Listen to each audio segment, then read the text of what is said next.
계속해서 우리가 마가복음 6장의 말씀들을 이제 보고 있습니다. 우리가 이때까지 오면서 예수님께서 계속해서 주님의 그 사역들을 해오신 모습들, 또 그 속에 담겨져 있는 하나님 나라의 메시지, 뭐 이런 것들을 우리가 같이 함께 나누고, 또 예수님의 행적 속에서 나타나는 그 기적들, 그 기적에 담겨져 있는 또 의미들, 뭐 이런 부분들을 우리가 함께 나누었습니다. 근데 오늘 본문은 조금 성격이 다른 것 같아요. 그죠? 그래서 이 본문은 갑자기 쭉 흘러내려온 이야기 흐름 속에 툭 불거져서 하나로 이렇게 던져져 있는 느낌. 그 느낌이 있고요. 그래서 이 속에 담겨져 있는 어떤 이야기, 이렇게 툭 던져져 있는 갈로 쳐서 마치 이렇게 드러나 있는 듯한 이런 느낌의 이 글을 통해서 이 저자가 또 이야기하고자 하는 또 하나님의 메시지는 뭘까? 특별히 세상의 악과 또 내 삶 가운데 어떤 악의 어떤 성격들 뭐 이런 것들을 우리가 한번 탐구해보고 또 생각해보고 또 주님의 어떤 뜻을 알아보는 시간들이 되었으면 좋겠다라는 생각이 듭니다. 예수님이 이 땅 가운데 오셔서 계속해서 이 땅 가운데 하나님 나라의 도래, 또 하나님 나라의 성격과 내용들, 또 하나님의 나라가 이 땅 가운데 어떻게 펼쳐지는지 그 하나님의 실제를 예수님이 계속해서 보여주고 있습니다. 그런데 이 세상은 하나님 나라가 도래하기 전 이 세상을 장악하고 있는 이 악의 세력들이 있는 거죠. 이 악의 세력들이고 악의 모습이 있고 그 악한 어떤 행실들, 그것이 인간을 통하여서 이제 나타나게 됩니다. 실제 이 하나님의 나라도 하나님의 주권적인 역사 가운데 나타나지만 그 하나님의 나라는 결국 인간 세상에서 누가 세워나가냐면 인간을 통하여 이루어지는 거거든요. 그래서 인간을 통하여 하나님 나라가 이루어져야 되는데 인간을 통해서 이루어져야 될 그 하나님의 나라가 임하기도 전에 그 전에 이 세상을 장악하고 있는 이 악의 세력들, 그죠? 이 악의 어떤 행실을 하는 인간의 모습들이 여기에 담겨져 있는 거예요. 그럼 필연적으로 뭐가 생길 수밖에 없냐면 예수님이 선포하시는 이 하나님의 나라의 마음을 품고 있는 자들과 이 악의 세력 속에 이미 그 어떤 기득권과 같은 그런 어떤 세력을 가지고 있는 사람들과의 충돌이 일어날 수밖에 없는, 그 충돌을 어떻게 피할 수 없을까? 피할 수가 없는 거죠. 왜냐? 선과 악은 타협이 안 되거든요. 타협이 안 되니 필연적으로 충돌이 생길 수밖에 없고 그 선한 것이, 선한 능력이, 선한 세력이 악의 세력을 이기고 악의 세력을 덮어가고 악의 세력을 물리쳐가는 그런 부분들이 필연적이 있을 수밖에 없는 거예요. 그런데 이것을 작게 보면 이것이 우리의 내면 안에 일어나는 일이기도 합니다. 한 개인에게 보면은요, 하나님의 말씀, 하나님의 선함, 하나님의 어떤 메시지가 우리 안에 들어오기 전에 우리 인간에게는 본능적으로 우리 안에 있는 욕망, 우리 안에 있는 자랑, 우리 안에 있는 자만심, 뭐 이런 교만함, 뭐 이런 것들이 우리 안에 이미 존재하고 있는 거예요. 이게 이제 악의 어떤 힘들을 가지고 있는 거죠. 악의 어떤 힘들이 있으면 악의 에너지와 어떤 악의 어떤 능력들이 우리 안에서 나타날 수가 있어요. 그것이 우리 안에 이미 존재하고 있는 부분들이에요. 그런데 이것이 하나님의 메시지가 던져졌을 때 우리 내면 안에 이런 것이 충돌이 일어날 수밖에 없습니다. 그래서 우리는 고민하고 갈등하고 번민하고 어떻게 하면 선하게 살까를 고민하기도 하지만 어떤 때는 그 선한 것이 아니라 악을 선택해서 살아가는 경우도 많이 나타나게 되는 거죠. 그래서 한 개인에게도 계속적인 충돌이 일어납니다. 그죠? 이 선과 악이 나의 내면에서 계속적인 싸움과 투쟁들이 일어나는 거예요. 그죠? 이것이 한 개인에게 일어날 뿐만 아니라 또 세상 가운데도 나타나는 거죠. 세상 가운데 선한 것들, 선한 정의와 공의와 그 다음에 긍휼과 어떤 이 선한 어떤 은혜들 뭐 이런 것들이 이 세상 가운데 있어요. 하지만 또 악한 것들이 세상에 자리 잡는 거예요. 인간의 어떤 유익과 인간의 욕망이 집단화되어져서 나타나는 것들. 특히 이 지금의 시대는 이 자본과 관계되어서 나타나는 이런 악함들, 구조적인 이 악들 뭐 이런 것들이 나타나게 되는 거예요. 그러면 이 선한 것과 충돌이 일어날 수밖에. 오늘 이 본문이 바로 어쩌면 그럴 수도 있겠다라는 생각이 들어요. 하나님이 이 땅 가운데 예수 그리스도 오기 전에 이 세례 요한을 보냈잖아요. 이 세례 요한이 와서 하나님 나라를 선포하는 거죠. 회개하라. 하나님 나라가 가까워 있으니 너희들은 회개하라고 선포를 하는 거예요. 그 선한 어떤 능력과 선한 에너지, 선한 마음을 가지고 세상 가운데 선포하고 있는데 이미 이 세상의 핵심 권력이 되어져 있는 이 헤롯 왕, 이 헤롯 왕에는 이 악한 마음이 존재하고 있는 거예요. 그것이 이제 충돌이 일어날 수밖에 없어요. 그 충돌의 모습들, 그 악한 세력의 모습과 그 실체가 나타나는 게 이 본문의 내용입니다. 그래서 우리는 이 세상을 이해하고 나의 내면을 이해할 때는요, 나의 이 선한 부분을 이해하는 것도 중요하지만 뭐겠어요? 내 안에 이렇게 저질러지고 있는 내 내면의 악한 것들, 내 내면에 나타나는 이 악한 것들이 무엇인지의 실체를 우리가 알아보는 것도 중요하고 세상 가운데 나타나는 거 있잖아요. 그런 것을 알아보는 것도 굉장히 중요한 것이죠. 그래서 그런 차원에서 오늘 본문을 이렇게 봤으면 좋겠다라는 생각이 듭니다. 예수님께서 하나님 나라를 선포하시며 많은 이적과 기적을 일으키시니 수많은 군중들이 그죠? 예수님을 따라다니고 있는 그런 상황이잖아요. 그러니까 이 예수님의 소문이 막 퍼지게 되는 거예요. 예수의 소문이 퍼짐과 함께 계속되는 질문이 이거예요. 예수 그 사람은 누구냐? 그죠? 그 양반은 과연 누구냐라는 게 이제 많은 사람들에게 궁금증이 있고 토론이 되어지고 막 그러는 와중에 근데 그 소문이 누구한테 들리냐면은 헤롯 왕에게까지 들린 거죠. 헤롯 왕. 헤롯 왕이 그 소문을 들었어요. 그 소문을 들었어요. 그 소문을 듣고는 이 예수 그리스도가 누구냐라는 질문을 대신들이나 주변에 있는 신하들이나 자기 주변에 있는 사람들한테 물어봤을 거 아닙니까? 그 사람 누구라더냐? 물어보니까 어떤 사람은 엘리야다. 어떤 사람은 선지자 중에 한 사람이다. 뭐 어떤 사람들은 그 선지자 중에 뭐 좋은 선생이었다. 뭐 이런 여러 가지 대답들이 이제 들어오는. 그러면서 이 헤롯 왕의 점점 두려움과 불안한 마음들이 생기기 시작했어요. 이 예수가 누굴까라고 고민하고 생각하는 와중에 이 헤롯 왕이 결론을 지은 게 있어요. 이 예수는 예수가 아니라 내가 전에 죽인 세례 요한이다. 절대 그럴 수 없거든요. 왜냐하면 헤롯 왕은 유대의 신앙을 가지고 있는 사람이에요. 계속해서 성경을 공부해 왔던 사람일 거예요. 성경에 대해서 잘 아는 사람일 수도 있어요. 그런 사람이 방금, 그러니까 그 전에, 얼마 전에 자기가 죽였던 이 세례 요한이 다시 부활해서 살아나서 자기한테 온다는 건 불가능한 일이거든요. 그죠? 그건 신학적으로도 자기 생각이 맞지도 않는 이야기인데, 근데 자기는 자기가 가지고 있는 두려움과 죄책감과 불안 뭐 이런 것 때문에 망상에 사로잡혀 있는 거죠. 그 예수는 아마 세례 요한일 거야. 그 세례 요한이 지금 나한테 찾아오고 있는지도 몰라. 뭐 이런 두려운 마음과 불안한 마음들을 가지고 있다는 거예요. 이 사람은 뭐 왕쯤 되면은 그래도 좀 이렇게 이성적이고 좀 합리적이고 뭐 이런 부분들도 있을 수 있잖아요. 근데 이 헤롯 왕이 왜 이렇게 망상에 사로잡혀서 왜 이런 어떤 그 좀 비이성적인 어떤 이런 반응들을 하게 될까? 근데 종종요 우리가 살면 이런 사람들 만나게 됩니다. 합리적인 판단이 안 되고 객관적인 반응을 못 하는 거죠. 그죠?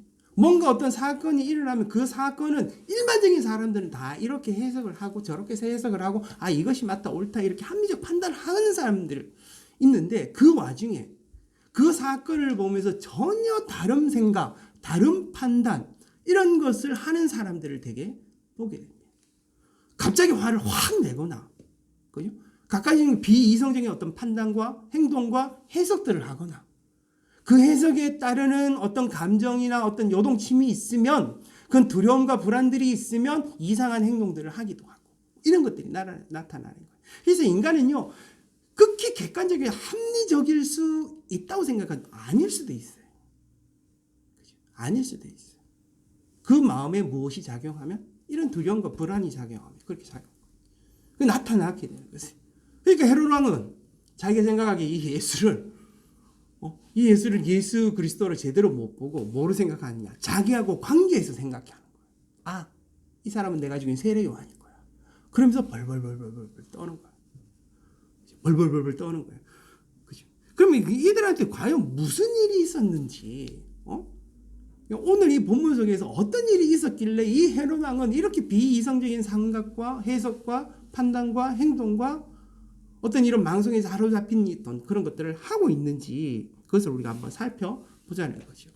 그래서 14절부터 보면은 이에 예수의 이름이 드러난지라 헤롯 왕이 듣고 이르되 이는 세례 요한이 죽은 자 가운데 살아났도다. 그러므로 이런 능력이 그 속에서 일어나느니라 하고 어떤 이는 그가 엘리야라고 어떤 이는 그가 선지자니 옛 선지자 중에 하나와 같다 하되 헤롯은 듣고 이르되 내가 목벤 요한 그가 살아났다 하더라.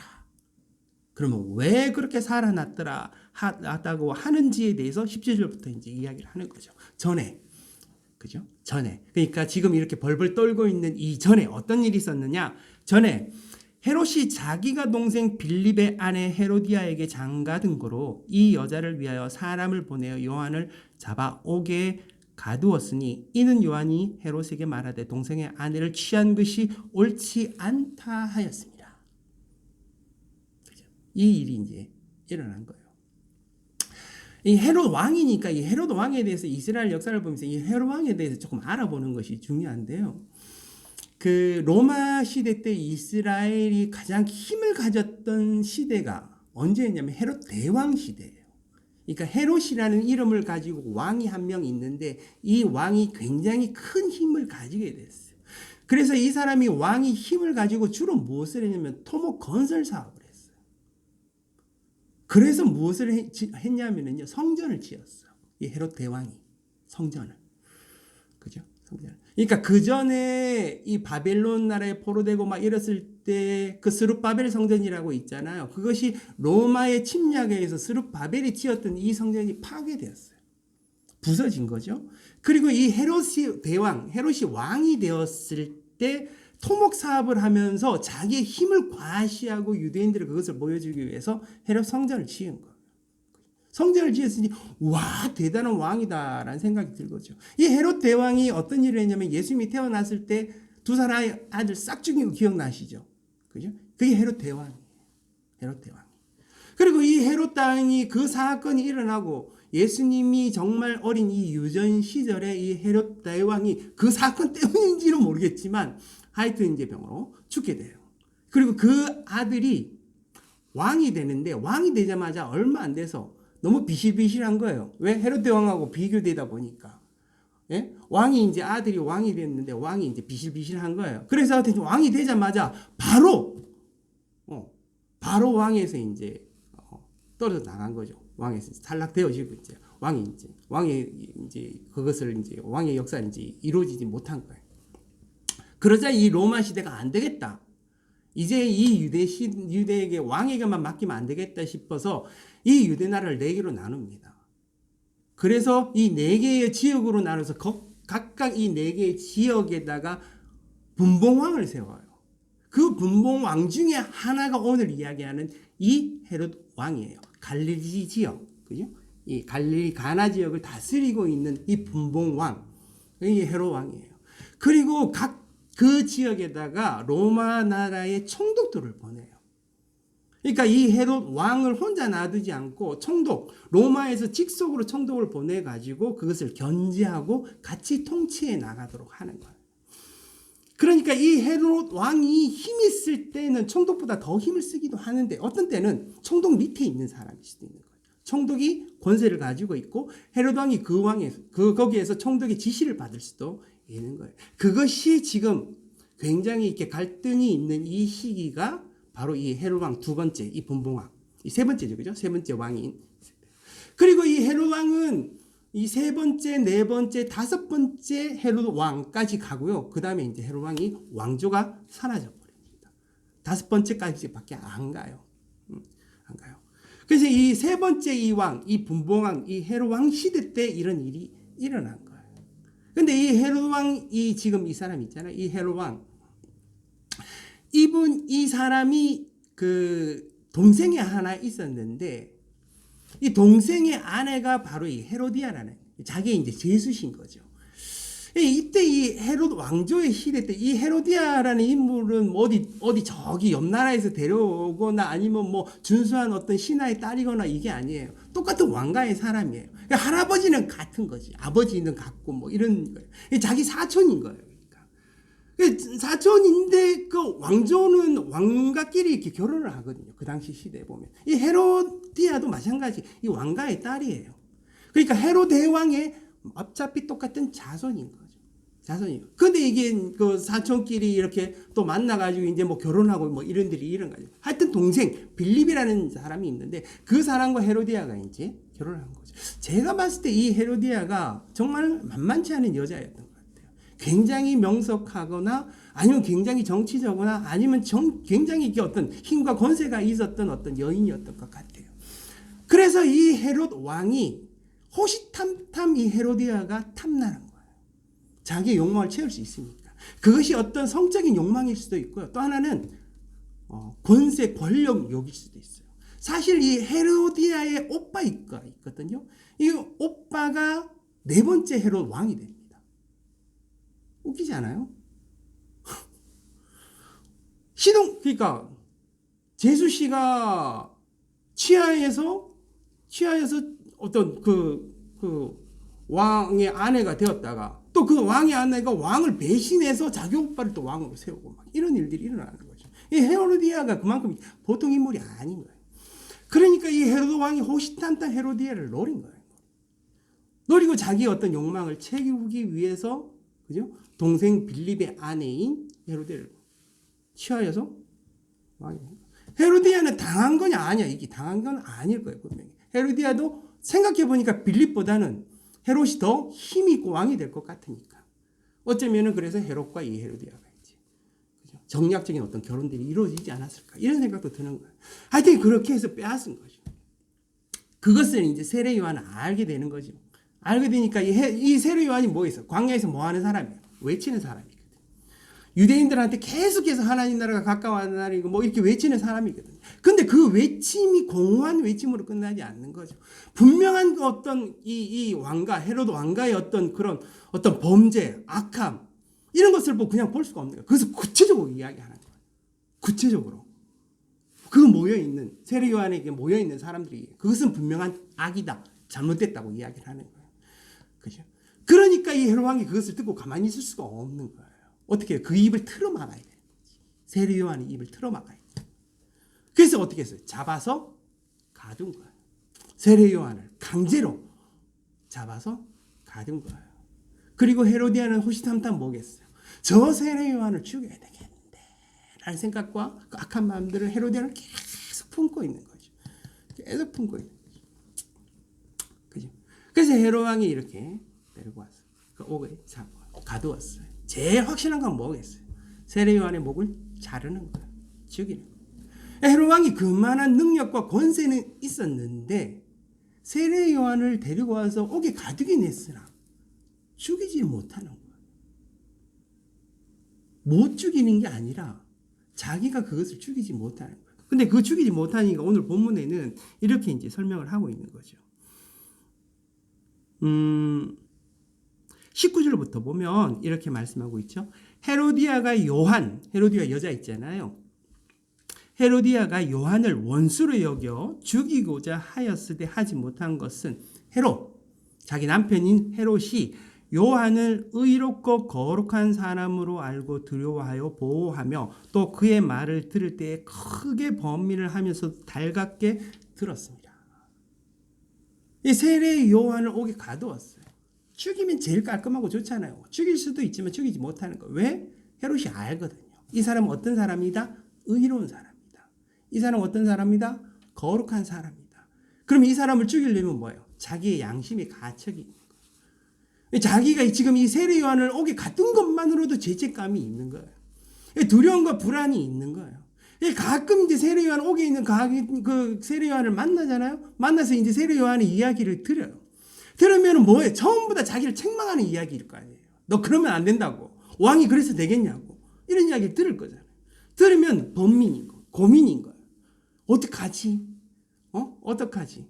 근데 그걸 물을 수는 없는 거예요. 왜? 헤로디아를 자기 아내로 왕인데 자기가 끝까지 왕의 어떤 권세와 권력 또 총독과의 권력 싸움에서 이기고 승리하고 막 이렇게 더 큰 힘과 권력을 가지려면 누가 필요해? 헤로디아가 필요한. 그러니까 계속해서 범민하는 거야. 이 헤롯의 마음에는 계속된 충돌이 있는 거죠. 세례 요한은 의롭고 거룩한 사람이라는 걸 알아요. 하지만 이 거룩고 거룩한 사람을 그죠? 죽일 수는 또한 없는 거예요. 그러니까 그 속에 계속 범민하고 갈등하고 범민하고 헤롯은 계속해서 그 속에서 갈등하고 있는 중이에요. 그리고 헤로디아는 계속해서 헤롯에게 뭐라고 그래요?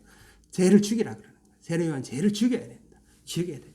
계속 이야기를 하는 그 와중에 오늘 참 성경 말씀이 21절 보면은요. 이렇게 말씀하고 있어요. 마침 기회가 좋은 날이 왔으니 곧 헤롯이 자기 생일에 대신들과 천부장들과 갈릴리의 귀인들로 더불어 잔치할세. 헤롯 왕의 생일날이 된 거예요. 근데 마침 기회가 되었다는 거예요. 누구에게 기회가 됐고? 헤로디아에게. 이 헤로디아의 관점에서 지금 이야기를 하는 거예요. 헤로디아에게 마침 기회가 왔다라는 거예요. 그죠? 마침 헤로디아에게 기회가 왔다. 그러니까 이제 이 왕의 자칫날이 되었으니까 많은 시간을 주변에 있는 대신들을 다 불렀죠. 대신들만 부르는 게 아니라 그 주변에 있는 이 갈릴리 지역에 있는 유지들 있잖아요. 그 유지들도 다 불러서 막 술도 마시고 생일날 잔치도 하고 막 그렇게 하는 거죠. 헤롯이 얼마나 기분이 좋겠어요. 자기 생일날 그런 사람들 다 모아놓고 자기 또 힘도 과시하고 막 이런 일들이 일어나고 있는 거죠. 그때 헤로디아가 자기에게 이제 기회가 생겼잖아요. 이 기회를 살려야 되잖아요. 어떻게 하면 좋을까? 자기의 딸을 보낸 거.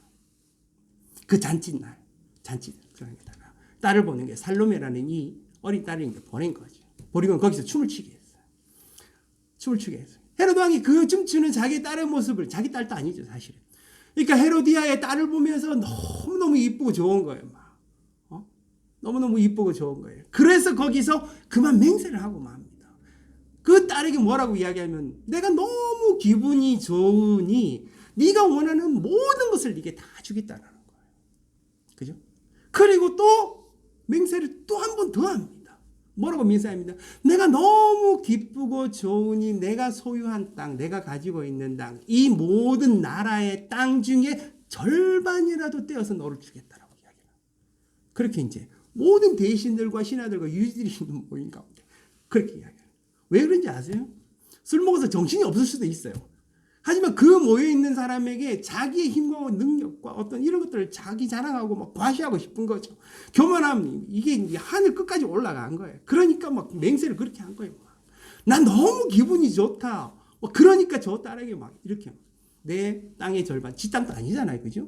근데 그 나라의 절반을 떼어서 주겠다. 이렇게 맹세를 한 거예요. 그럼 뭐, 이 딸이 이제 소원을 이야기하면 되잖아요. 딸이 그 소원을 그 자리에서 바로 이야기 안 합니다. 다시 누구에게 가겠어요? 자기 엄마 헤로디아에게 가는 거예요. 가서 이제 물어보죠. 왕이 이렇게 이야기했다, 맹세했다. 그럼 뭘 원하면 좋겠냐? 라고 이제 물어본 거죠. 헤로디아가 이제 자기의 소원을 이룰 수 있는 거예요. 자기 원수를 제거할 수 있는 그 기회가 생긴 거예요. 그래서 24절에 그가 나가서 그 어머니에게 말하되 내가 무엇을 구하리까? 그 어머니가 이르되 세례 요한의 머리를 구하라 하니 그가 곧 왕에게 급히 들어가 구하여 이르되 세례 요한의 머리를 소반에 얹어 곧 내게 주기를 원하옵나이다 하니. 이 사람은 그냥 세례 요한을 뭐 처형하라 죽이라 뭐 그것이 뭐 소원입니다 이렇게 이야기할 수도 있잖아요. 헤로디아라는 이 여인이 얼마나 독하고 악하고 또 얼마나 이렇게 욕망으로 사로잡혀 있는 여인인지 알 수 있죠. 그 세례 요한은 목을 잘 알아요.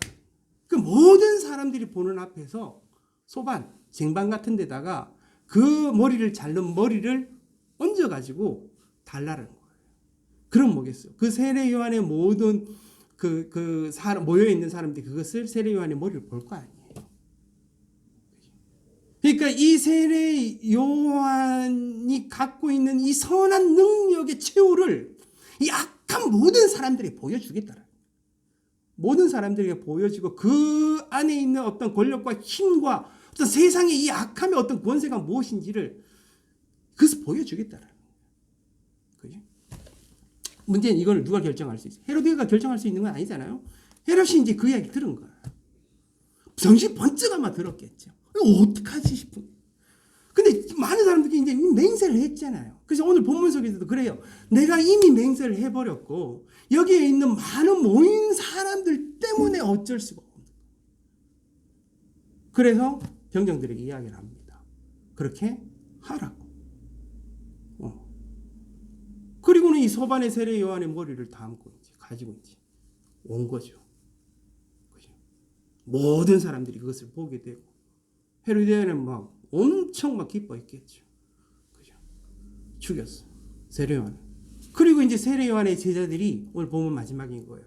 그 세례 요한을 시신을 데리고 가지고 가서 장사했더라라고 끝나는 것을 볼 수가 있습니다.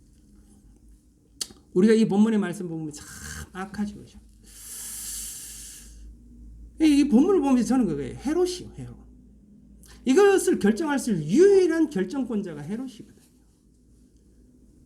근데 이 헤롯이 점차 이 결정을 해나가는 이 과정을 한번 우리가 보잖아요. 이게 인간이 평범한 일상을 살아가는 인간의 내면일 수도 있어요. 그가 유대의 교육을 받고 유대 신앙을 받고 하나님을 두려워하는 자거든요. 하나님을 모르는 게 아니라 하나님을 아는 자예요. 근데 그가 자기의 욕망 때문에 헤로디아를 취한 거예요.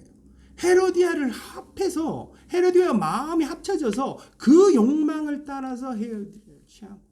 이건 명백한 죄예요. 명백한 죄. 그 죄를 치었는 것이 어떤 죄인지 세례 요한의 입을 통해서 들었어요.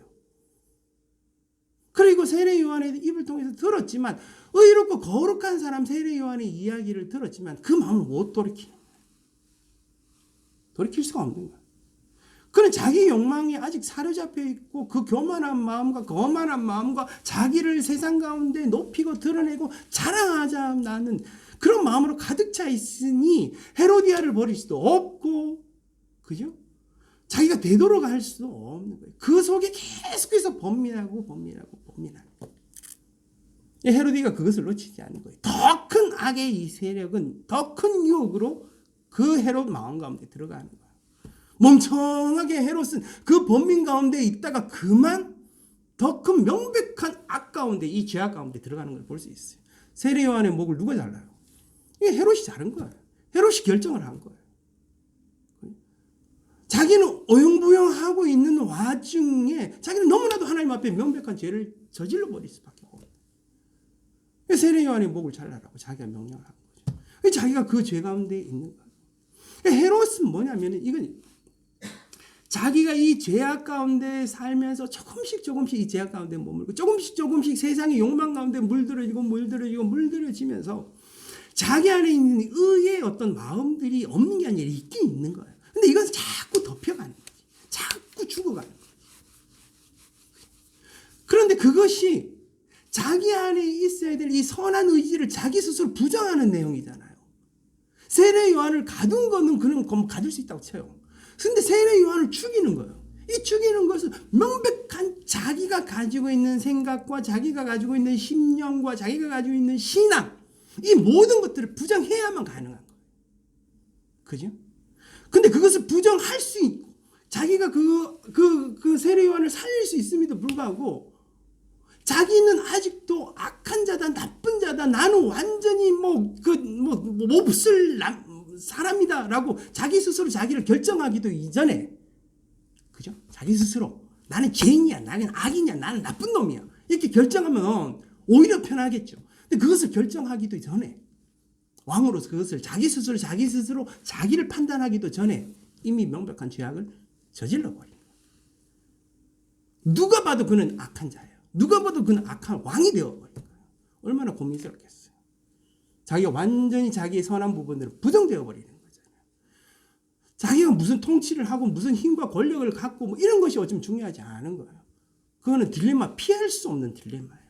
나는 왕으로서 정의롭고 왕으로서 의를 이루고 왕으로서 백성들을 사랑하고 백성은 이건 불가능한 거예요. 이제 왜? 명백한 죄를 자기가 저질렀기 때문에. 그럼 변명의 여지가 없는 죄고 그것이 온 세상에 다 그냥 퍼져버렸기 때문에 알려졌기 때문에 뒤돌아갈 수 없는 거죠. 그 딜레마 속에 있으니 그 속에 갇혀버리는 거예요. 망상에 빠지는 거죠. 그래서 망상에 빠지는 거예요. 내 자신이 어떤 자인지, 내가 나쁜 자인지 악한 자인지 선한 자인지 이런 어떤 분명한 자기 스스로 판단할 수 있어야 되잖아요.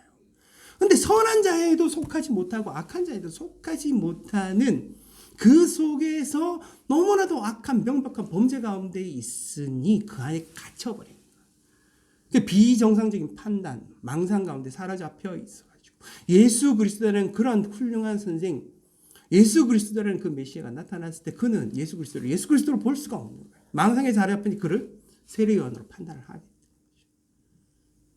그 속에 빠져버리는 거예요. 세상에 이런 사람이 많이 있을 수 있어요. 우리가 이 세상에 처음 보면서 어리석다고 하는 사람들 보잖아요. 노름에 빠져 있는 사람들, 술에 취해서 흥청망청 살아가는 사람들, 너무나 큰 미움과 뭐 어떤 그런 어떤 마음 때문에 사람을 막 이렇게 뭐 해치는 사람들, 이런 사람들 보잖아요. 그런 사람들은 자기 자신을 판단하기도 이전에 뭐 이렇게 하다 보니 글로 가버리는 이런 사람들 보게 돼요. 우리가 이 세상 가운데 이렇게 범죄를 하는 사람들, 이 상황 가운데 이렇게 죄악 가운데 있는 사람들, 왜 저런 사람들을, 저런 인생을 살아갈까? 처음부터 그런 사람들은 아니에요. 근데 이 악의 유혹은 계속해서 그 사람을 자극하는 거야. 계속해서 호시탐탐 우는 사자처럼 산길자를 참는 것처럼 그 마음 가운데 유혹 가운데 들어가는 거야. 헤롯 왕은 헤롯 스스로 자기가 판단하기도 전에 그 범죄 가운데 들어가 버린 거야. 우리는 마찬가지예요. 우리도 그럴 수 있다는 거예요. 우리 안에 있는 여러 가지 어떤 범죄 욕구들이 그렇게 나타날 수 있다는 거예요. 제 주변에 그냥 흔한 이야기 이렇게 많이 듣잖아요. 저도 이게 사회복지를 하다 보면 목사님들 이야기도 듣게 되거든요. 사회복지하는 목사님들 뭐 이야기도 듣게 되고 주변에 있는 그 사회복지하는 목사님들에 대한 인식도 이렇게 듣게 돼요. 이 사회복지를 하고 있는 많은 단체들이 또 있잖아요. 그죠? 뭐 그것이 이제 개인이 이렇게 운영하는 그런 단체들도 많이 있거든요.